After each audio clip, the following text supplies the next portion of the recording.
What if the person you laugh at today is the one who saves you tomorrow? I still remember the sound of his laughter, sharp and cutting, echoing across the polished marble floors of the office lobby like a blade drawn against stone. It was not the kind of laughter that came from joy or amusement. It was the kind of laughter that dripped with arrogance, the kind that reminded you of your place in a world that had already decided who you were and what you deserved to be. I was standing there, holding the wooden handle of my mop, sweat trickling down my neck, the faint smell of disinfectant hanging in the air, when his eyes landed on me. The CEO of the company. Polished suit, shining shoes, a man who never had to bend down for anything in his life, smirked, pointed, and let out a laugh that seemed to shake the very walls of the building. It wasn't the first time someone had laughed at me, but there was something about the way he did it that day that left a deeper wound. I could see the employees nearby glance at me, some pretending not to notice, others exchanging silent smiles that carried the same mockery, without daring to voice it out loud. His laugh gave them permission. His laugh said, "This man is beneath us, and it's safe to treat him as such." In that moment, I was no longer just a janitor pushing a mop. I was the butt of the joke, the symbol of failure in their pristine corporate world. Inside, I burned. My chest tightened, and I could feel my pride clawing against the cage I had built around it. Years ago, I might have lashed out. I might have met arrogance with rage, disrespect with defiance. But those years had stripped me of the luxury of reacting. Life had taught me that silence, though heavy and humiliating, was often the wiser choice. So I swallowed the bitterness, lowered my gaze to the wet streaks I had just cleaned on the floor, and pushed the mop forward as if nothing had happened. On the outside, I was calm. On the inside, a storm raged. As I worked, the echo of his laugh followed me like a shadow, replaying again and again in my mind, each time cutting deeper. It was not just the sound. It was the look in his eyes, the dismissive curl of his lips, the certainty that I was nothing more than a man destined to scrub floors until the end of my days. That look weighed heavier than the mop in my hands. It told me that, in his world, men like me didn't deserve respect, didn't deserve acknowledgement, didn't deserve to be seen as equals.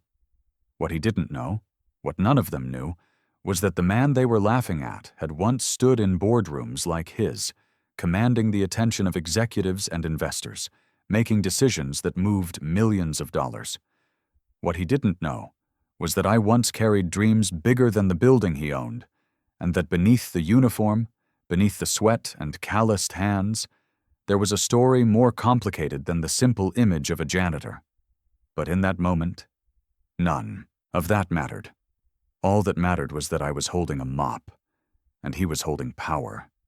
The humiliation seeped into me like a slow poison, not because I cared about his opinion, but because I had once believed I'd escaped this fate. I had worked too hard, studied too long, sacrificed too much to end up here, being mocked for a life I never imagined for myself. And yet, here I was. His laughter was a cruel reminder of everything I had lost. But I stayed calm. I forced my breaths to be steady, my movements to be mechanical, each stroke of the mop erasing not just dirt, but the tremor of anger threatening to surface. The building's fluorescent lights reflected off the shiny floor, and I kept my eyes fixed on that reflection, because if I looked up, if I met his eyes again, I feared he would see the fire still alive inside me, the fire I had spent years burying beneath layers of defeat and resignation. The employees around us began to disperse, returning to their desks, pretending as though the scene had been insignificant. But I knew they would remember. People always remember the moments when dignity is stripped from someone else, because it reassures them that their own positions are safe. They would whisper about it in break rooms, laugh about it over coffee, replaying the CEO's chuckle as though it were a piece of entertainment rather than a wound carved into someone's soul. I wanted to scream. I wanted to remind them all that respect is not measured by the uniform you wear, but by the journey you've endured, by the battles you fought silently when no one was watching. I wanted to tell them that the man they pitied, the man they mocked, once held dreams that reached the stars. But my voice stayed locked inside, and instead I tightened my grip on the mop, letting the silence speak louder than any words ever could. Because deep down, I knew something they didn't. I knew that life has a way of flipping the script when you least expect it. I knew that behind every laugh of arrogance lies the potential for regret. And though they couldn't see it, though even I barely believed it at the time, I sensed that one day the tables would turn, and the same man who laughed at me would have no choice but to see me for who I truly was. That thought didn't heal the sting of humiliation in that moment, but it kept me steady. It reminded me that storms don't last forever, and neither does the power of a cruel laugh. I stayed calm, finished the floor, and walked away without a word, leaving behind only the faint scent of cleaning solution and the quiet dignity of a man who refused to break. Still, as I pushed my cart back toward the storage closet, the sound of his laughter rang in my ears, haunting and heavy. It followed me down the hallway, echoing inside my head like a cruel chorus I couldn't silence. And with every step, I whispered to myself the truth I had come to believe with all my heart. That laugh. It wouldn't last long. Sometimes the sharpest minds hide behind the simplest uniforms. The morning after, the CEO's laughter still weighed heavily on me, echoing in corners of my mind I desperately wanted to quiet. The sting of humiliation had not faded, but life as a janitor demanded that I keep moving, that I keep scrubbing, sweeping, and polishing as though my dignity had not been dragged across the gleaming lobby floor the day before. It was easier to stay invisible, to keep my head down, and to let people believe I was nothing more than a man pushing a mop. But life has a cruel way of testing the disguise you wear, and sometimes, without warning, your truth slips out like light through a crack in a shutter. That day, it began in the break room. I had entered quietly, carrying a trash bag in one hand and a rag tucked into my back pocket, expecting the usual chatter about weekend plans, television shows, or office gossip. Instead, I walked into the middle of a heated discussion. 3 junior analysts were hunched over a laptop, their brows furrowed in confusion, their voices laced with frustration. They were so absorbed that they didn't notice me at first, but as I bent to collect an overflowing bin, their words caught my attention. They were struggling with a financial model. Something about projections, risk margins, and errors in a spreadsheet that refused to balance. To most, it would have sounded like tedious jargon. To me, however, the language was painfully familiar, a relic of the world I once inhabited, the world I had lost. Their voices pulled me back to boardrooms where I once stood confidently in front of glowing screens, explaining complex forecasts to men in tailored suits who scribbled notes furiously, desperate to keep up. It was a part of me I thought had been buried under the uniform I now wore, but in that moment, it stirred. One of the analysts groaned loudly and slammed his pen against the table. "This doesn't make sense," he muttered, rubbing his temples. "If we don't fix this model, we're going to look like fools in front of the directors tomorrow." The others nodded grimly, their anxiety palpable. I should have walked away. I should have emptied the bin, wiped down the counter, and left them to their struggles. But something inside me refused. My hands froze on the trash bag, my mind spinning as if it had been waiting for this moment, craving it. Without realizing it, I spoke. "You're running your forecast on fixed variables when the market is shifting. That's why your margins don't balance." The room fell silent. 3 pairs of eyes turned to me, wide with disbelief. For a moment, the only sound was the faint hum of the vending machine in the corner. I instantly regretted speaking. My throat tightened as I imagined their laughter mirroring the CEO's from the day before. But instead of laughing, one of them frowned and glanced back at the screen. "What did you say?" I cleared my throat, my voice unsteady. I said, "Your model assumes stability where there isn't any. If you adjust the variables dynamically, accounting for market volatility, you'll close the gap in your balance. Right now, you're plugging numbers into a rigid formula that can't adapt to uncertainty. They stared at me, stunned. One of them quickly began typing into the spreadsheet, adjusting formulas exactly as I had suggested. Within seconds, the red error lines that had plagued their screen vanished, replaced with neat, balanced figures. The analyst's mouth fell open. "It worked," he whispered. I felt heat rush to my face. I wanted to disappear, to shrink back into the shadows where a janitor was supposed to remain unseen and unheard. But it was too late. My words had escaped, and the ripple they caused was undeniable. "Wait," another analyst said, leaning forward. "How did you even know that?" I hesitated, searching for an answer that would both satisfy their curiosity and protect the fragile wall I had built between my past and present. "I've seen similar models before," I muttered, my voice barely above a whisper.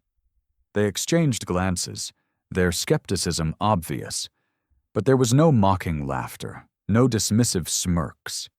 Instead, there was curiosity, a dangerous curiosity that threatened to peel back layers I had worked so hard to conceal. For the rest of the week, I noticed subtle changes in the way they looked at me.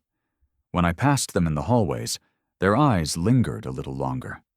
When they greeted me, there was hesitation in their tone, as though they were silently asking themselves who I really was.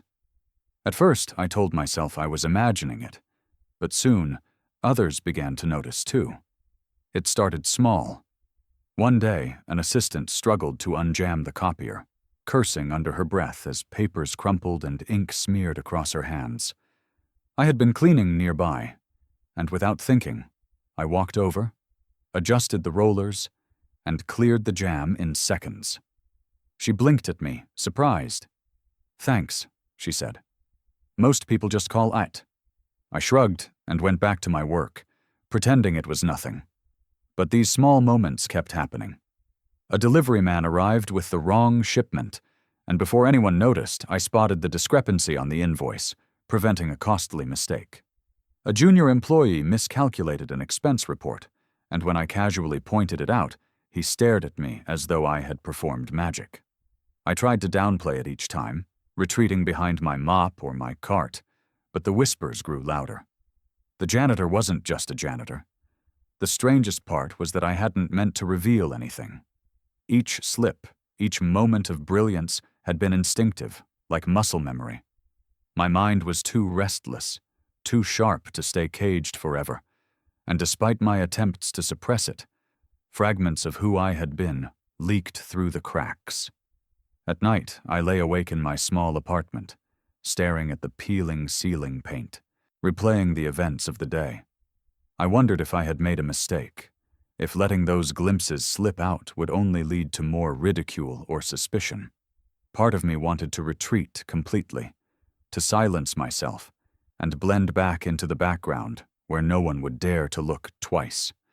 But another part of me, buried, broken, yet still alive, longed to be seen again, to remind the world, and perhaps even myself, of the man I once was. By the end of that week, the rumors had spread further than I imagined. I could feel eyes following me whenever I pushed my cart down the halls, hear whispers fade the moment I entered a room. Some employees looked at me with curiosity, others with quiet respect, and a few with suspicion, as though my very presence threatened the order of their carefully constructed world. I tried to ignore it, to tell myself it didn't matter. But deep inside, I knew this was only the beginning. The facade I had built was crumbling, and there was no stopping what came next. And soon, they'd all find out who I really was. What would you do if the man sweeping your floors once ran boardrooms? It happened on a quiet Thursday afternoon, the kind of day when the office moved at a sluggish pace, caught between the exhaustion of the week behind it and the anticipation of the weekend ahead. The CEO had just returned from a board meeting, his mood sour from a presentation that had gone poorly, and he stalked through the office with the air of a man searching for someone to unleash his frustration upon. I, as always, was in the background, wiping down the glass doors and gathering empty coffee cups, invisible to him and everyone else. Or at least, that's what I thought. What neither of us knew was that fate had been quietly setting the stage for the moment that would change everything. The discovery wasn't intentional. The CEO hadn't gone looking for me, hadn't cared enough to even remember my name. But life has a strange way of revealing truths at the exact moment they are meant to be revealed. And on that afternoon, my truth spilled into his hands in the form of a thin manila folder, misplaced in a stack of HR documents that had landed on his desk. I was cleaning in the hallway outside his office when I heard it. The unmistakable rustle of papers, followed by a pause that lasted longer than it should have. I glanced through the slightly open door and saw him frowning, his eyes scanning a sheet with an expression that shifted from annoyance to confusion to something I had never seen on his face before. Disbelief. He leaned back in his chair, holding the paper at arm's length as if doubting his own eyes, then pulled it closer again, rereading every line with growing intensity. It was my resume. I froze where I stood, my hands gripping the mop handle so tightly my knuckles whitened. I hadn't thought about that document in years, hadn't imagined it would ever resurface. I had submitted it long ago, before life had stripped me down to the role I now played. It had been buried in the company's system, forgotten like me. But somehow, through clerical error or careless filing, it had found its way into the CEO's hands, and with it, the mask I had worn so carefully began to crack. I watched as his eyes darted across the page, widening with each new line. There it was in black and white. Ivy League graduate, honors in economics and finance, leadership positions in Fortune 500 companies, awards for innovation and strategy, published articles in respected journals. It was a story that did not match the man in faded overalls pushing a cart of cleaning supplies. It was the story of a man who once commanded respect, who once stood at the pinnacle of corporate achievement. The CEO's lips parted slightly, as though he might laugh again, but no sound came out. His laughter from that first day echoed in my memory, and I wondered if he was remembering it too, realizing the irony of mocking a man whose resume could rival his own. His eyes moved slower now, his brow furrowing with each detail, until finally he set the paper down and stared at it in silence, his fingers drumming nervously on the desk. I felt exposed, as though the walls around me had been stripped bare. For years, I had hidden behind my uniform, using it as both shield and prison, accepting the invisibility it granted me because it protected me from questions I wasn't ready to answer. But now, my past had been laid bare on his desk, and there was no erasing it, no pretending it didn't exist. The shock on his face was more than personal. It was existential. I could almost hear the questions rattling through his mind. How could a man with this kind of background be mopping floors in his building? What failure, what catastrophe, what sin had dragged me from the top of the ladder to the bottom? Was I dangerous? Was I broken? Or worse, was I a mirror of what could one day happen to him? Because that was the real terror for men like him. It wasn't just the strangeness of seeing brilliance disguised as mediocrity. It was the chilling reminder that success is fragile, that even the sharpest minds can stumble, that the line between power and obscurity is thinner than anyone dares to admit. My presence, my story, was no longer just an oddity.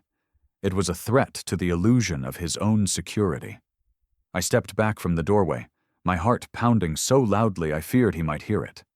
My first instinct was to run, to disappear before he could confront me, before the questions could begin. But my feet refused to move. Some quiet, stubborn part of me wanted to see his reaction, wanted to witness the moment his arrogance collided with truth. Minutes passed. He picked up the resume again, scanned it, then dropped it onto the desk as though it had burned his hands. He leaned back in his chair, staring at the ceiling, lost in thought. For the first time since I had known him, he looked small. not because he had physically shrunk, but because the certainty that always clung to him like expensive cologne had evaporated. He no longer looked like a man who believed the world was his to command. He looked like a man who had just glimpsed something he could not control. When his assistant entered with a fresh stack of documents, he quickly slid the resume beneath a pile of papers, as though hiding it from view might undo the revelation it had delivered. But I knew, and he knew, that the image of that resume was seared into his mind, impossible to erase. He dismissed her curtly, then sat in silence again, tapping his pen against the desk, lost in questions that only I could answer. That night, as I left the building and stepped into the cool air of the city, I felt a strange mix of dread and relief. The secret I had guarded so carefully was no longer mine alone. It now lived in the mind of the one man who had once laughed the loudest. And though he hadn't spoken to me yet, I could feel the shift in the air, the change in the balance of our unspoken relationship. I knew the days ahead would not be the same. He would look at me differently now, not with the blind dismissal he had shown before, but with suspicion, curiosity, perhaps even fear. My anonymity had been shattered, and with it, the fragile peace I had built in the shadows. As I lay in bed that night, staring at the cracked ceiling of my apartment, I wondered not if he would approach me, but when. And more terrifying than that was the question I could no longer silence. But how did I fall so far from the top? Greatness doesn't start with privilege. It starts with hunger. I wasn't born into wealth, nor was I handed opportunities on a silver platter the way some men are. My earliest memories are not of comfort, but of scarcity. The sound of my mother stretching a single meal to feed 3 mouths, the way my father's hands trembled after long shifts in a factory that paid him too little for the strength it drained from his body. We lived in a cramped apartment where the ceiling leaked in the rain and the heat often failed in the winter. But what I lacked in privilege, I made up for in hunger. Hunger not just for food, though that was real enough, but hunger for something bigger, something brighter, something that could lift me out of the narrow confines of a life already written for me. While other children dreamed of toys, I dreamed of libraries. I would walk past the bookstore near our neighborhood and stare at the shelves through the glass, my reflection blending with the rows of titles that seemed to promise worlds far greater than the one I knew. Books became my sanctuary, old textbooks discarded by schools, tattered novels left on park benches. Anything I could get my hands on, I devoured with an appetite that surprised even me. Knowledge became my escape, and in that escape, I found power. School was where I first tasted recognition. Teachers noticed my quick grasp of concepts, the way I solved problems not just with memorization, but with imagination. My classmates laughed at my worn clothes and my inability to join their weekend trips. But when it came to the classroom, I stood taller. Every test I aced was another brick in the bridge I was building toward a future I refused to be denied. I knew even then that education would be my weapon, my shield, and my way out. The real test came when I was a teenager. My father lost his job at the factory, and the little stability we had crumbled overnight. I began working odd jobs, stacking shelves at grocery stores, sweeping floors in diners, fixing bicycles for neighbors. Anything to help keep the lights on. There were nights I studied by candlelight after long shifts, my body exhausted but my mind unwilling to surrender. I told myself that every late night, every sacrifice, was fuel for the fire that pushed me closer to something extraordinary. And then came the moment that changed everything, the acceptance letter. I can still remember holding that envelope in my trembling hands, the bold seal of one of the most prestigious universities in the country staring back at me. An Ivy League school, something so far beyond what a boy from my background should ever dare to dream. I read the words again and again, unable to believe they were real. Congratulations, you have been admitted. My mother cried when I showed her, her tears soaking the paper as though she feared the ink might wash away. My father, usually a man of quiet pride, held me close with a strength that nearly broke me. For the first time, we felt the weight of hope, heavier than the weight of struggle. The years that followed were some of the hardest and most rewarding of my life. At university, I was surrounded by students whose families owned businesses, who spoke casually about summer homes and vacations in Europe, who carried themselves with the ease of people who had never worried about bills or hunger. I felt like an intruder at first, a poor boy pretending to belong among giants. But then I remembered the hunger that had brought me here, the nights of study and flickering candlelight, the sacrifices my parents had made so I could even step foot on this campus. I refused to let their faith go to waste. So I worked, harder than anyone else. While others partied, I buried myself in the library. While they relied on family connections to secure internships, I hunted every opportunity like a man starved. My professors noticed, mentors began to guide me, and slowly, I carved a place for myself. I graduated near the top of my class, with recommendations that opened doors I had only ever dreamed of. My first big break came when I was offered a position at a renowned financial firm. Walking into that glass tower for the first time, briefcase in hand, I felt the weight of my journey pressing down on me. Every polished floor, every sleek desk reminded me of where I had come from and how far I had climbed. I was no longer the boy who studied by candlelight. I was a man standing at the threshold of greatness. At the firm, I quickly proved myself. I brought fresh ideas, challenged outdated methods, and delivered results that exceeded expectations. Senior executives began to notice me, inviting me into meetings where I was the youngest by decades. Each success was a validation of the hunger that had driven me, and each recognition was proof that dreams could indeed grow from the soil of struggle. But beyond the accolades and promotions, what fueled me most was the quiet memory of my parents. I wanted to repay them for every sacrifice, to lift them from the shadows of scarcity into the light of comfort they had always deserved. I bought them a house, modest but sturdy, with a roof that didn't leak and heat that never failed.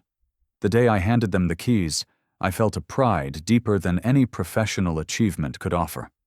For a time, it seemed as though the struggles were behind me. I had climbed from the bottom to the top, carved a path few believed possible, and built a life that sparkled with success. I allowed myself to breathe, to imagine that I had outrun the hardships of my past. But life has a cruel way of reminding you that the journey doesn't end when you think it does.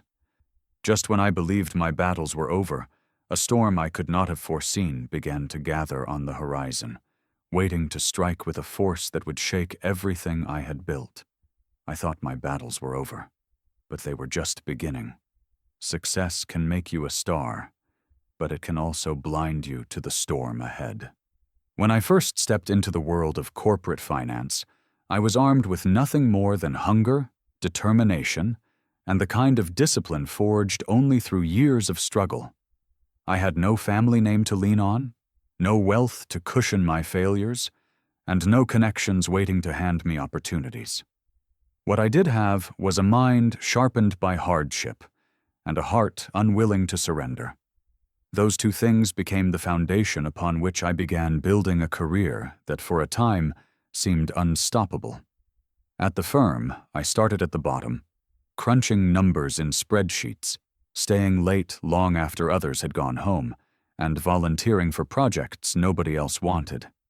I treated every task, no matter how small, as though the company's future depended on it, because I knew that consistency in the little things would one day open the doors to the big things. My supervisors noticed. Soon, I was not just another analyst lost in a sea of faces. I was the one they called on when the stakes were high, the one they trusted to find answers when problems seemed unsolvable. Within a year, I was promoted. Within 2, I was leading small teams.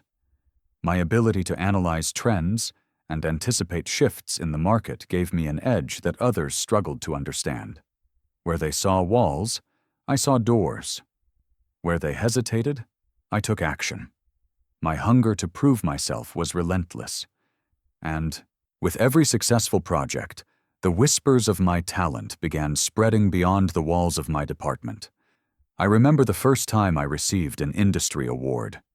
It was for a groundbreaking strategy that had saved one of our major clients millions of dollars.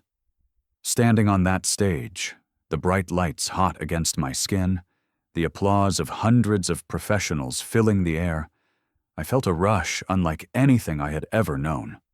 For the boy who had once studied by candlelight, this was more than recognition. It was validation that every sacrifice, every sleepless night had been worth it. My parents sat in the front row, tears in their eyes, and in that moment I thought I had finally given them the pride they deserved. From there, my career ascended like a rocket. I was invited to conferences, asked to speak on panels, and interviewed by business journals. People began to use words like prodigy, visionary, and rising star when they spoke about me. I was still young, but I carried the weight of responsibility like a man twice my age. Leading teams became second nature to me. I found joy in guiding others, in inspiring them to see beyond limitations, in pushing them to achieve results they never thought possible. Colleagues who once dismissed me began to look at me with admiration, and competitors who once ignored me began to fear me. I bought my parents the security they had never known. A better house, reliable health care, the kind of peace they had been denied for so long.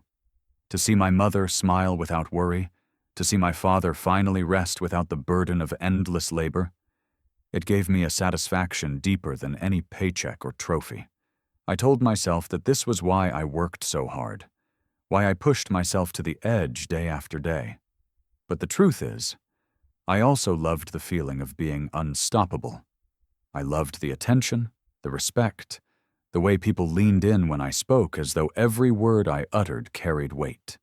I loved walking into rooms where once I would have been ignored and instead watching as heads turned in recognition. I loved the intoxicating belief that I had finally escaped the shadows of my past and carved a permanent place in the light. With success came more power, and with power came more responsibility. I was promoted again, this time to a position that gave me authority over not just teams, but entire divisions. The boy who once mopped diner floors to pay his bills was now managing portfolios worth billions. The irony of it often struck me, but I buried that thought quickly, too consumed by the constant chase for more. I was no longer just a participant in the industry. I was shaping it. I published articles in respected journals, my strategies cited by peers and studied by students. Invitations from prestigious universities poured in, asking me to lecture on innovation and leadership. At conferences, I stood before crowded auditoriums, commanding the attention of hundreds as I outlined the future of finance with the certainty of a man who believed he could bend numbers to his will. And yet, with every accolade, I felt a subtle shift within me. Success, once the reward for hunger, began to feed something else. Pride. Pride that whispered I could not fail, that assured me I was untouchable, that insisted the world would always bend to my brilliance. I ignored the quiet warnings in the back of my mind, the reminders of how fragile everything truly was. I told myself that storms were for other men, not for me. Looking back, I can see the danger in that mindset. But at the time, it felt intoxicating. I was blinded by the glow of my own rise, too dazzled by the applause to see the shadows gathering just beyond the light. My hunger had carried me to the top, but pride had begun to make me careless. In the boardrooms, I noticed the way older executives sometimes looked at me, their smiles tight, their applause polite but lacking warmth. I was young, ambitious, and disruptive, and while the industry celebrated me publicly, behind closed doors I had begun to make enemies. I dismissed it, too confident in my abilities to imagine they could ever bring me down. I should have known better. Success can make you a star, but it can also blind you to the storm ahead. And I, in my arrogance, never saw the storm coming. The higher you rise, the harder the fall. For a long time, I believed the world had finally given me what I had fought so hard for. Success wrapped itself around me like a second skin, and I wore it with the confidence of a man who thought the climb was complete, that the peak was mine to keep. I had forgotten that mountains are never still, that the ground beneath your feet can shift without warning, and that the higher you stand, the more devastating the descent when the fall begins. It started quietly, almost imperceptibly, like a hairline crack in glass, so small you ignore it at first, certain it means nothing. But cracks spread, and once they begin, they never stop. Mine began with betrayal. One of the men I had mentored, someone I had pulled up from obscurity and trusted as a protege, turned against me. At first it was subtle. Ideas I had shared in confidence appearing in his reports, strategies I had pioneered being presented as his. I dismissed it as coincidence, telling myself that perhaps he had simply learned well under my guidance. But soon the whispers began. Rumors about my methods, about my decisions, about whether my success was truly my own or built on shaky ground. At meetings, I noticed sideways glances, quiet conversations that ceased when I entered the room. A network I had thought unshakable was shifting beneath me, and I was too blind with pride to see the trap closing in. Then came the tragedy. My father, the man who had worked his hands raw so I could pursue a future, fell gravely ill. The doctors said it was years of strain on his body, years of carrying weight too heavy for too long. I spent nights in hospital corridors, my suit jacket folded over my lap, torn between the demands of my career and the fear of losing the man who had been my anchor. When he passed, it felt as though the ground itself had given way beneath me. My mother's grief was unbearable, and though I tried to be strong for her, I was crumbling inside. But the world of business does not pause for grief. Competitors saw weakness and pounced. The very protege I had once lifted up seized the opportunity to undermine me, aligning himself with executives eager for fresh blood. Deals I had worked months to secure unraveled. Clients I thought loyal shifted their trust elsewhere. In the boardroom, my voice, once commanding and respected, was now questioned, doubted, and ultimately ignored. And then came the final blow. Financial ruin. I had invested heavily in a project, certain it would cement my place at the top for years to come. On paper, it was flawless, the kind of innovation that could redefine the industry.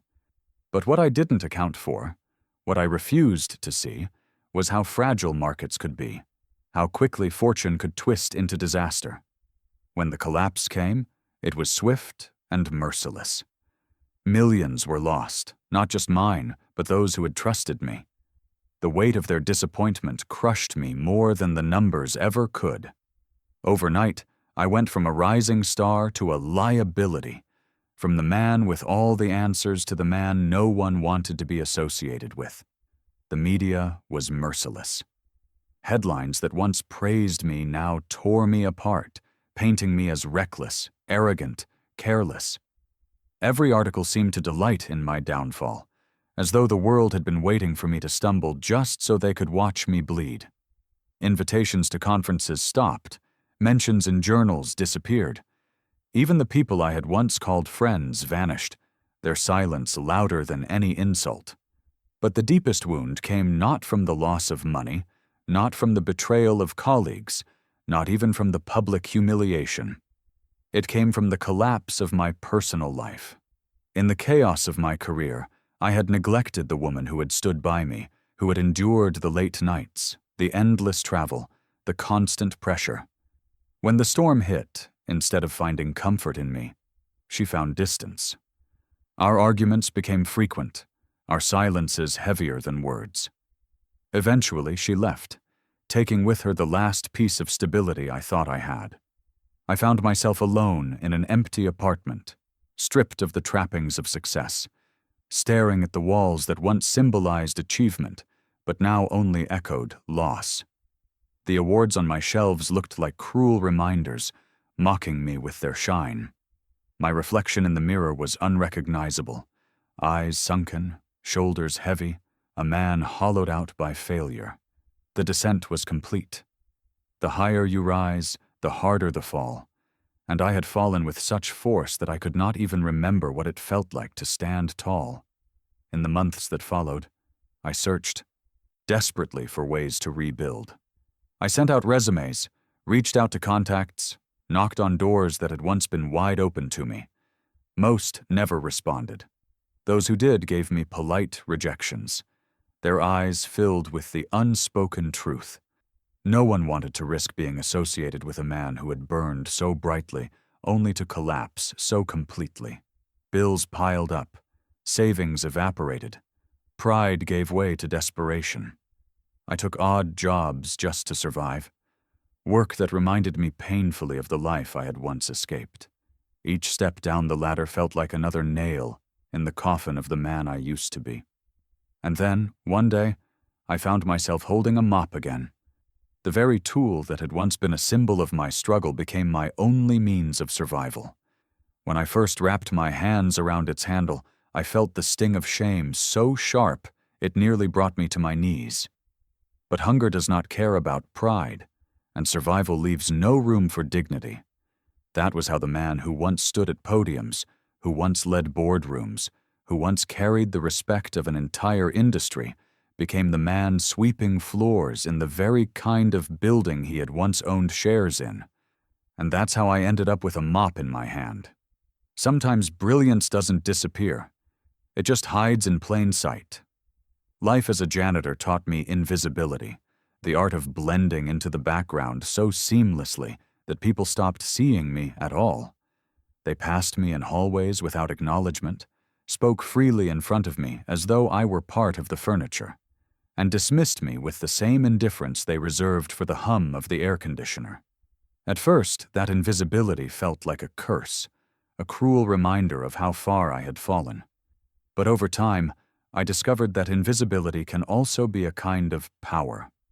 It gave me the freedom to observe without being questioned, to listen without being silenced, and occasionally, when I could no longer hold back, to let fragments of my buried brilliance slip quietly into the world. It began with small moments. One afternoon, I was wiping down the counters near the copier when I overheard two assistants struggling with an expense report. They couldn't figure out why their numbers weren't adding up, and their frustration grew with each failed attempt. I kept my eyes on the rag in my hand, pretending to focus on a stubborn coffee stain, but my mind was already working through the problem. Finally, I murmured, almost to myself, "Check the foreign currency conversions. You're applying last year's rate instead of the current one." They looked at me, startled, then quickly typed in the adjustment. Within seconds, the numbers aligned perfectly. Relief washed over their faces, followed by confusion as they glanced back at me. "How did you—" one began to ask. But I had already turned away, pushing my cart down the hall as though nothing had happened. Incidents like that became more frequent. A delivery invoice came in one morning with mismatched quantities. The receptionist was about to sign off on it when I quietly pointed out the discrepancy. She double-checked and realized the supplier had made a costly mistake. Another time, the office printer jammed during an important presentation. The staff panicked, but I stepped in, adjusted the rollers, and had it running within minutes. They clapped lightly in relief, though none of them asked how I knew my way around machinery that well. Each time, I told myself I would keep quiet, that I would let them figure things out on their own. But instincts are hard to bury. My mind, trained by years of solving complex problems, refused to stay silent in the face of inefficiency or error. And so, little by little, pieces of who I once was began to surface. The whispers started soon after. At first, they were harmless. Comments about the janitor being unusually sharp, about how he always seemed to be in the right place at the right time. Some dismissed it as luck, others as coincidence, but for those who had directly benefited from my quiet interventions, the curiosity deepened. They began to greet me with more warmth, to linger in conversation just long enough to hint at their unspoken questions. One junior analyst, the same one I had once helped in the break room, approached me during lunch one day. He lowered his voice, glancing around to ensure no one was listening, and said, "You know, you're not like any janitor I've ever met. The way you explain things, it's like you've been on the other side of this industry." I smiled faintly, offering no explanation, and returned to polishing the vending machine. He waited for more, but when I gave none, he eventually walked away, muttering to himself. The truth was, I didn't want attention. Attention had once been my crown, and it had nearly destroyed me.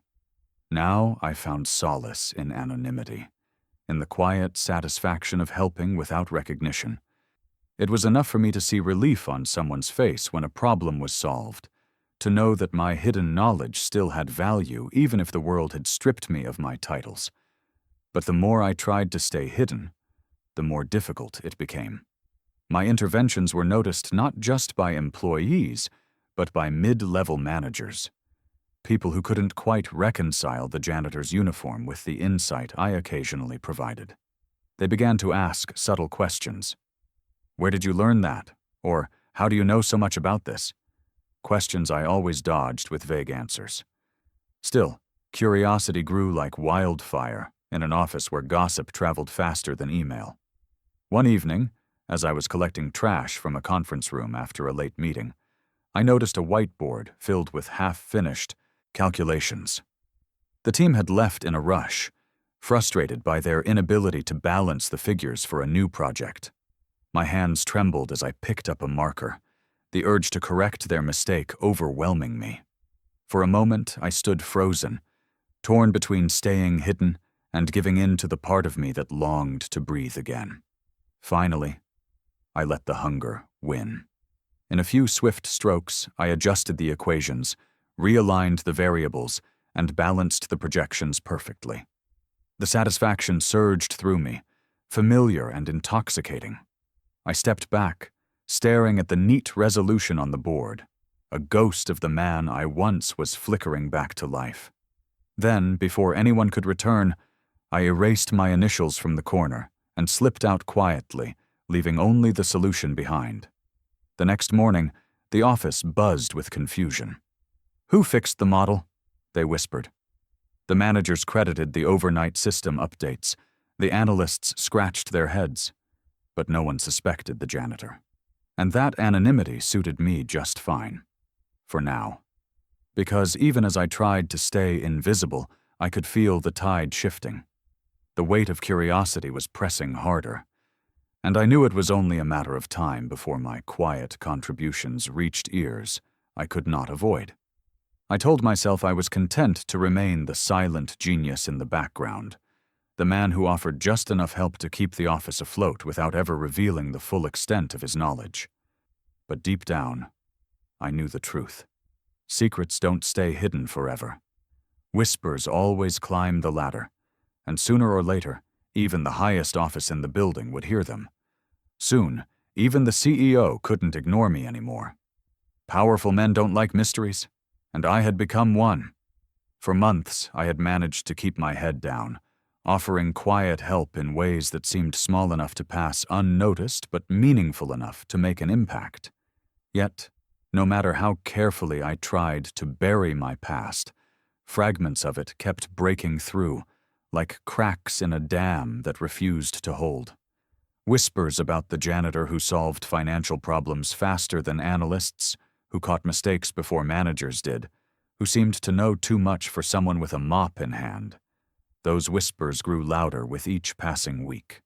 And whispers, in the world of business, have a way of reaching ears that should never have heard them.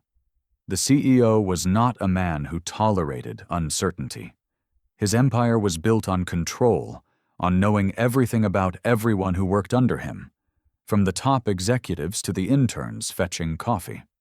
Information was his currency, and he hoarded it with the greed of a king counting gold coins. So when the rumors reached him that the janitor seemed smarter than he had any right to be, that employees whispered about his uncanny insights, his curiosity was piqued. And for men like him, curiosity was never idle. It was a weapon. At first he watched me quietly, or so I was told later. He observed how I moved through the building, how employees spoke to me with a respect not usually afforded to men in my position. He noticed the subtle shifts, the way conversations grew hushed when I walked by, not out of dismissal, but out of awe. I remained oblivious to his surveillance, too busy surviving day to day, but in truth, the net was already tightening around me. One afternoon, I caught the faintest glimpse of his interest.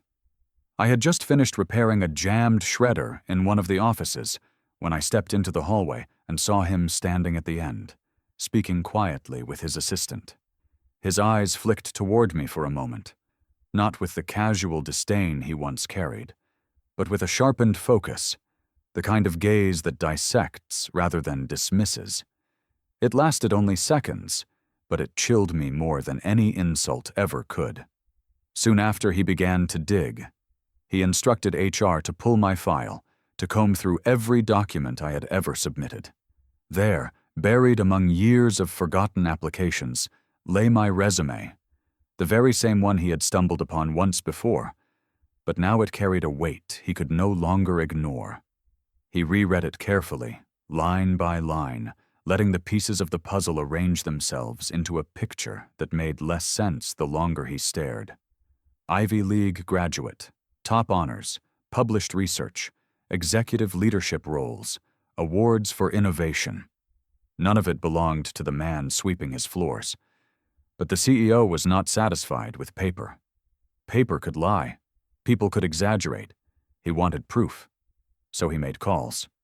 Quietly, discreetly, he reached out to contacts in the industry, men and women who had been around long enough to remember names that once dominated conferences and journal articles. Each call confirmed what he had hoped was a mistake. I had been real. The brilliance was not an invention. My name had once been spoken with reverence in rooms that shaped markets. I had been a rising star, a man destined for greatness, until I had vanished without explanation. The confirmations unsettled him. He had built his life on the certainty that power was permanent if you were strong enough to hold it. Yet here was evidence that a man could rise as high as I once had, and still plummet into obscurity.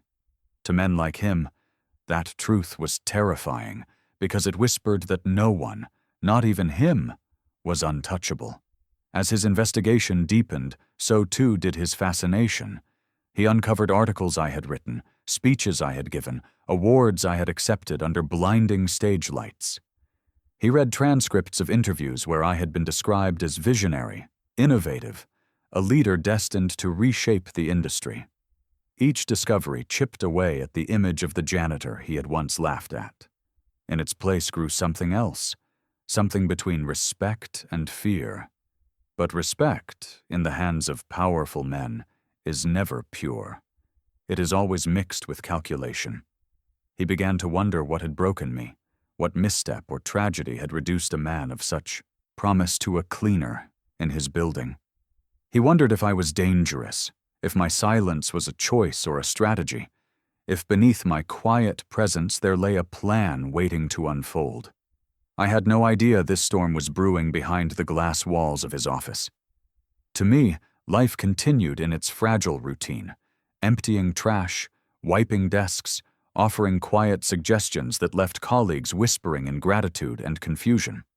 But beneath the surface, my disguise was unraveling, thread by thread, under the weight of a curiosity too sharp to ignore.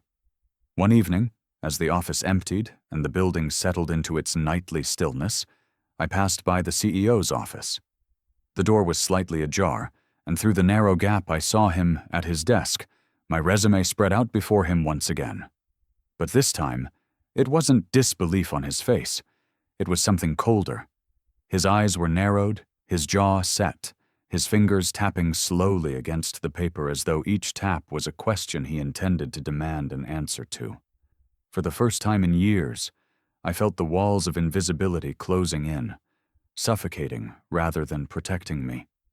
I hurried away, pretending I hadn't seen, but the image of his stare followed me home that night. Sleep eluded me as I tossed in bed, my mind spinning with dread. I had spent so long hiding, building a fragile peace in anonymity, and now it was all crumbling. I knew that once a man like him set his sights on you, there was no escaping the confrontation. Days later, the inevitable happened. I was sweeping near the elevators when his assistant approached me. She was polite, too polite, her smile stretched tight with something she wasn't saying. "The CEO would like to see you in his office," she said. My heart stilled, the mop heavy in my hands, the world around me narrowing to the weight of those words. That's when he called me into his office. Life doesn't always give second chances, but when it does, fear follows close behind. When his assistant delivered the message that the CEO wanted to see me, I felt the ground shift beneath my feet. I had walked those hallways countless times, mop in hand, invisible to everyone around me, but that walk toward his office was unlike any I had taken before.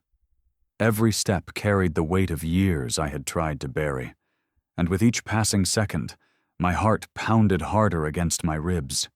I wasn't just a janitor being summoned by his employer. I was a man being called to face a past I thought I had escaped. The office was as imposing as I remembered it from my early days in the corporate world.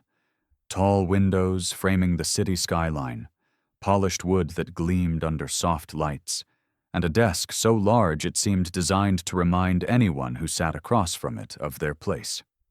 He looked up when I entered, and for the first time since I had known him, his eyes did not carry mockery. Instead, they carried calculation, curiosity, and something I could not name, something between respect and suspicion. "Sit," he said, gesturing to the chair across from him. His voice was firm, but not unkind, though I could feel the tension woven into each word. I obeyed, lowering myself carefully into the chair, the mop still lingering in my hand, like a reminder of who I had become. He didn't waste time with pleasantries. He leaned forward, my resume spread neatly across the desk, as though it were evidence in a trial. "I've been reading about you," he said, his tone clipped, deliberate. "You are not who you appear to be." For a moment, silence hung heavy between us. My eyes dropped to the paper, to the story of the man I once was, the degrees, the accolades, the positions of power, and a rush of shame surged through me. That man felt like a stranger now, someone I had known in another life. "That was a long time ago," I said softly, my voice strained. "Perhaps," he replied, studying me carefully, "but brilliance does not simply vanish. Men like you don't just fade into obscurity without reason, and men like you don't belong behind a mop." His words pierced deeper than he knew. I wanted to protest, to remind him that life is not always about belonging, that sometimes the world strips you of choice and leaves you clinging to survival. But I said nothing. I simply waited, bracing myself for whatever judgment he had summoned me here to deliver. Then came the unexpected. He leaned back, folding his arms across his chest, and said, "I want to give you a chance. There's a project, something high stakes, something that requires precision and insight that most of my team cannot provide. I want you to take it on." The words struck me like a lightning bolt. For a moment, I thought I had misheard him. Me, the janitor, being offered a role, an opportunity, a chance to step back into the world I had been cast out of. It was unthinkable. My hands tightened around the mop handle as if clinging to the life I knew, the one that, though humiliating, was at least safe. Fear surged through me, sharp and suffocating. Fear of failing again. Fear of proving to him, to everyone, that my past successes were nothing more than accidents, flukes that could never be repeated. Fear that stepping into the light again would only expose the scars I had worked so hard to hide. My fall had nearly destroyed me once. Could I survive it a second time? He must have seen the hesitation in my eyes, because his tone softened. "I know what failure looks like," he said quietly, "and I know the strength it takes to stand again. You've been hiding in plain sight, but I don't believe a man like you is meant to hide forever." Hope flickered inside me, faint but undeniable. It was a dangerous hope, the kind that made promises you weren't sure the world would keep. For years, I had convinced myself that my time was over, that my role in greatness had ended, that I was destined to remain in the shadows. But here, in this office, for the first time in a long while, the possibility of redemption hovered before me. Still, doubt gnawed at me. I thought of the nights I had spent broken, of the deals that had crumbled in my hands, of the trust I had once lost from people who believed in me. I thought of the betrayal, the tragedy, the collapse that had left me clutching a mop in the first place. What if history repeated itself? What if I was given this second chance only to prove, once and for all, that I no longer had what it took? The silence stretched, thick with tension. Finally, I set the mop carefully against the side of the chair and met his eyes. They were sharp, unyielding, but beneath them I saw something I hadn't expected. Belief. He believed I still had something left to give. Perhaps more belief than I had in myself. My voice trembled as I answered, "If I take this chance, there's no guarantee I'll succeed."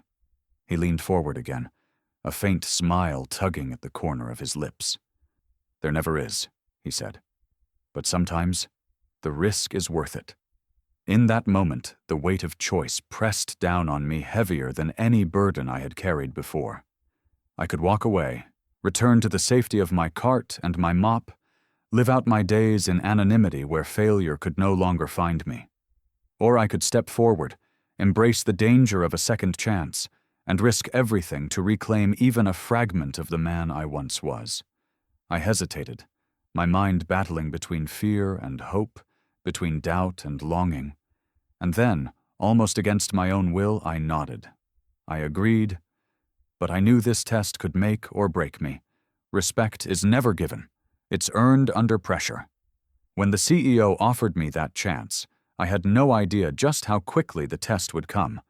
It wasn't weeks or months later, it was almost immediate, as though fate itself had been waiting for this exact moment to throw me into the fire. The company was facing a crisis, one that had the potential to cripple its reputation and bleed millions from its accounts. I had watched crises like this unfold from the sidelines in my past life. But this time I wasn't in the boardroom as an invited guest or a decorated executive. I was there as the janitor who had been pulled out of the shadows and thrust into the spotlight, with everything, my pride, my future, and my very identity, hanging in the balance. The problem was deceptively simple on the surface. A major client had threatened to pull their investments after discovering flaws in the firm's financial forecasting model. But beneath the surface, the issue was catastrophic. The errors weren't minor miscalculations. They were systemic, buried deep in a model that had been presented not just to the client, but to investors, partners, and regulators. If the cracks weren't repaired quickly, the fallout would spread like wildfire, dragging the company into scandal and collapse. The board was panicking. Executives were scrambling. And for reasons I still don't fully understand, the CEO turned to me. "Fix it," he said, his eyes boring into mine. His voice was calm, but beneath that calm was urgency, the kind that brooks no refusal. I sat in a boardroom I hadn't entered in years, the weight of dozens of eyes pressing down on me. Around the table sat men and women in tailored suits, professionals who had spent their careers climbing ladders I once knew intimately. Their expressions were a mix of disbelief, suspicion, and outright disdain. To them, I was still the janitor, the man who cleaned up their trash. The idea that I was now being asked to rescue them was almost insulting. I could hear the murmurs. "Why him? Is this some kind of joke? But I shut it all out. If I listened to their doubts, I would drown in them. Instead, I focused on the problem. Pages of reports and endless spreadsheets were spread before me, riddled with numbers that didn't add up. I felt a familiar fire ignite inside me, a spark I hadn't felt in years. My fingers itched to work, my mind sharpened as though it had only been asleep, waiting for the right moment to awaken. As I scanned the data, I saw patterns others had missed, flaws hidden in plain sight. It was like slipping back into a role I had been born for, though the weight of judgment made each breath feel heavier. Hours passed as I worked through the mess. At first, the room buzzed with quiet conversations and skeptical whispers, but gradually, the noise faded. One by one, they turned their attention to me, watching as the janitor-turned-strategist bent over the numbers with an intensity none of them could match. I spoke only when necessary, explaining where the errors lay, outlining the steps to rebuild the model without collapsing its foundation. My voice was steady, though inside my chest thundered with fear. Every correction I made felt like walking a tightrope over fire. If I slipped, if I made one mistake, I would not just fail the company. I would prove everyone right. I would prove that I didn't belong, that I was nothing more than a broken man clinging to fragments of a past that no longer mattered. The stakes weren't just financial. They were personal. The CEO sat across from me the entire time, his eyes never leaving mine.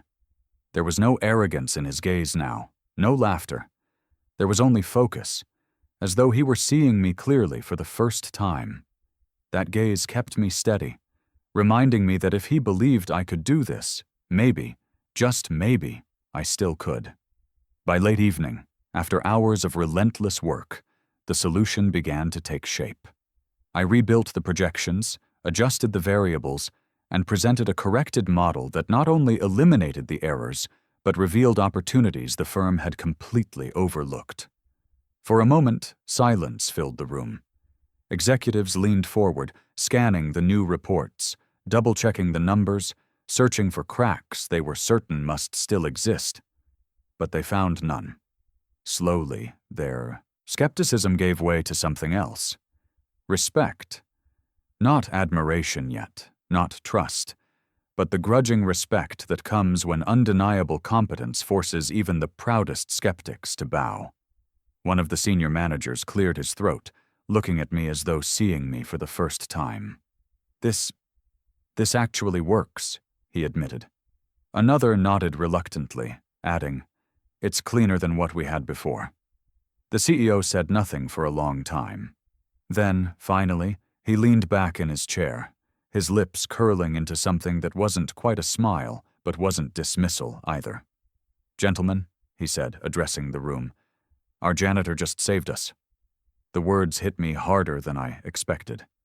They were meant as acknowledgement, perhaps even praise, but they also carried the reminder of the disguise I still wore. I wasn't one of them. Not yet. Perhaps not ever. To them, I was still the janitor, an anomaly, a mystery, a man whose brilliance didn't belong in the uniform I wore. And yet, as I looked around the table at their grudging respect, I felt something I hadn't felt in years. Possibility. For the first time since my fall, I believed that perhaps I wasn't entirely broken, that perhaps the man I once was could still exist in some form. But with that possibility came fear, because I knew the truth. Respect is never permanent. It must be proven again and again, each success only buying you enough grace to face the next test. And if I stumbled, if I made even one mistake, the fragile respect I had clawed back would shatter instantly. As the boardroom emptied and I gathered the scattered papers, I felt the weight of that truth pressing down on me. This was only the beginning. The test of greatness was not a single moment. It was a series of moments, each more demanding than the last. And one mistake, and I'd be back with the mop forever. When the truth finally comes out, it changes everything. The day after I fixed the company's broken model, the atmosphere in the building was different. For years, I had walked those halls as though I were made of glass, seen but never acknowledged, present but never valued. But now, wherever I went, eyes followed me. The same people who once brushed past me without a glance now paused, their greetings hesitant at first, then gradually warmer. The whispers that had once carried mockery now carried curiosity, and in time, something even more powerful. Respect. I had saved the company from a crisis that could have destroyed it, and no one could deny it. The board knew it, the executives knew it, and soon, even the employees at the lowest rungs of the ladder knew it. My name was being spoken in meetings where I had never been invited, and my insights were suddenly sought after in conversations I would once have been shooed away from. The janitor had become the man people turned to for solutions, and though the uniform on my back had not changed, the way they looked at me had. At first, their admiration unsettled me. I had spent years hiding in silence, convincing myself that invisibility was safety, that anonymity was protection. To suddenly stand in the light again felt dangerous, like walking a tightrope without a net. But slowly, something shifted inside me. Their respect was not empty. It was earned. I had not forced my way back, I had proven my worth, and in doing so I had reminded myself of the man I used to be. The shift became most apparent in the younger employees. They began to approach me with questions, not about cleaning schedules or building maintenance, but about business, about strategy, about life. At first they came shyly, testing the waters, uncertain whether I would respond. But when I offered advice, when I broke down complicated ideas in ways they could understand, their eyes lit up with gratitude. Word spread quickly. The janitor was more than a janitor. He was a mentor.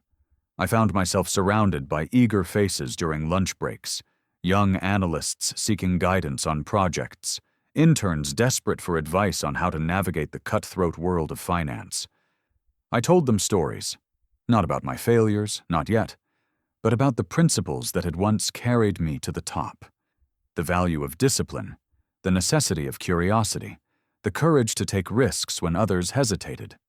They listened with rapt attention, and in their eyes I saw reflections of my younger self, the boy who once studied by candlelight, hungry for something greater. For the first time in years, I felt purpose, not in titles or accolades, but in knowing that my experiences, even the painful ones, could guide others. My voice, which had once been drowned out by shame, carried weight again. I was no longer just a man with a mop. I was a man whose scars carried lessons, whose journey held meaning. The transformation was not immediate, nor was it complete. There were still skeptics, still those who muttered that I didn't belong, that my presence in the company was a strange anomaly. But even they could not deny results. Each time I contributed, each time I guided someone toward success, their doubts weakened. Slowly, the respect grew, not just from whispers, but from open acknowledgement. One afternoon, as I walked through the lobby, I overheard two executives speaking near the elevators.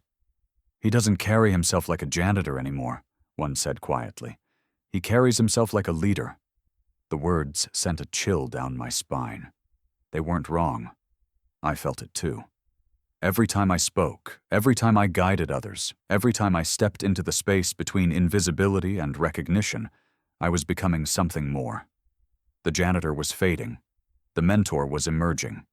But with that transformation came a weight of responsibility. Respect is not something you can take lightly, and the moment people begin to look to you for guidance, you carry their hopes along with your own. I could feel that weight pressing on me with every passing day, reminding me that this was not just about my redemption anymore. It was about proving that brilliance, even buried beneath years of failure, could rise again and shine brighter than before. Still, I knew this was only part of the journey. As much as the employees had begun to admire me, and as much as my colleagues had begun to trust me, there was one person whose acknowledgement mattered most. One person who still held the keys to my future, One person whose judgment could determine whether my transformation would last or crumble. And that person was the CEO.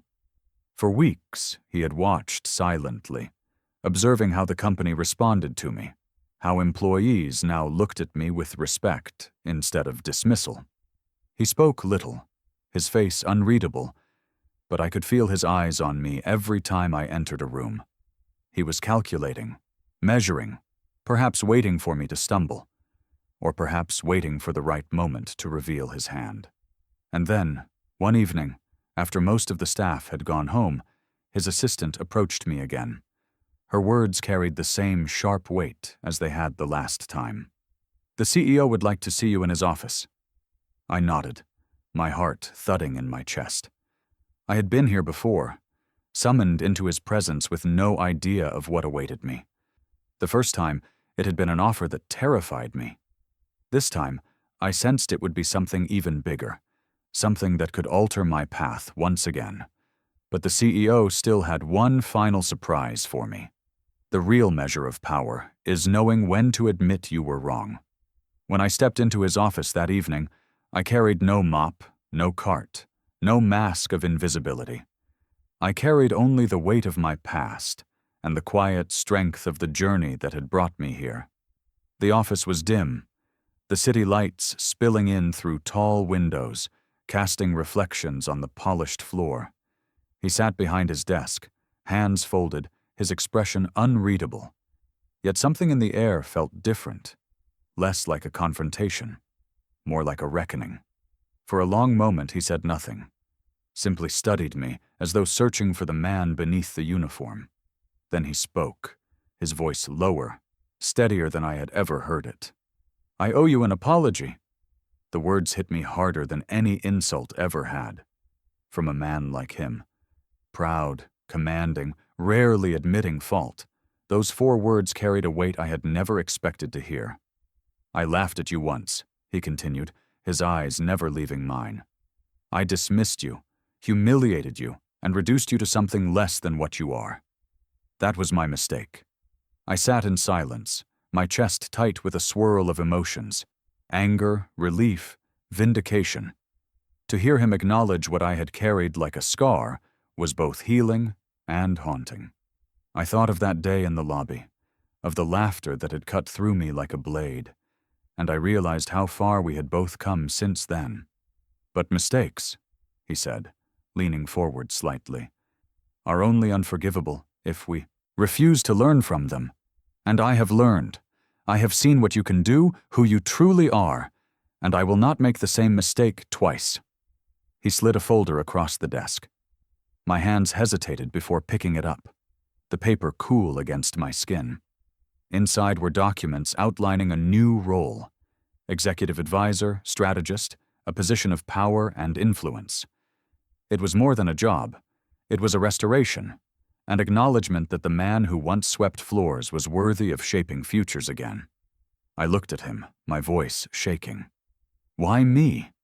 You have an entire company full of people you trust. Why take this risk?"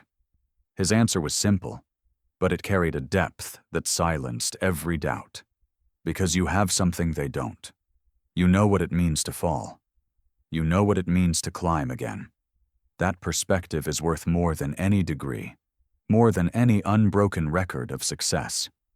You've lived both sides of the story, and that makes you the kind of leader people will follow, not because they have to, but because they want to." His words struck a chord deep within me. For years, I had seen my failures as chains, as proof that I no longer belonged in the world I once conquered. But now, he was reframing them as strength, as experience that gave me something others lacked. In that moment, I realized that the scars I had carried with shame could become the very marks of resilience that defined my future. I thought of my parents, of the sacrifices they had made so I could rise. I thought of the younger employees who had looked at me with admiration when I guided them, of the respect that had quietly begun to grow in the company.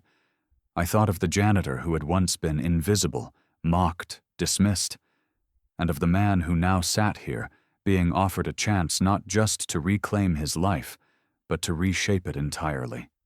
Tears burned at the back of my eyes, but I blinked them away. I would not cry here, not now. Instead, I nodded, my voice quiet but resolute. I'll do it. For the first time since I had known him, the CEO smiled, not the arrogant smirk of a man amused at another's expense, but the genuine smile of someone who had finally learned humility. Good, he said, because I believe you were never meant to stay in the shadows. You were meant to lead. We shook hands then, and as his grip closed firmly around mine, I felt the weight of years lift from my shoulders. It was not the end of my journey, but the beginning of a new one forged not in arrogance, but in resilience, humility, and respect. That night, as I left the building, I paused in the lobby where my story had once felt broken beyond repair. I looked at the polished floor I had scrubbed 1,000 times, at the reflections of people rushing past without noticing the janitor in their midst. And I realized that life had brought me full circle, not to remind me of my failures, but to show me how far I had risen from them. Because the truth I carried now was unshakable. Greatness is not in never falling, but in rising again after the fall. And respect, real respect, is born not from titles or uniforms, but from the courage to endure, to learn, and to rise stronger than before. That day, I learned, no one should ever be underestimated. If this story touched your heart, don't keep it to yourself. Share it with someone who needs a reminder that every person carries a story worth respecting. Make sure to like this video, subscribe to the channel, and join me again for more stories that reveal the power hidden in ordinary lives. Your support is what keeps these stories alive.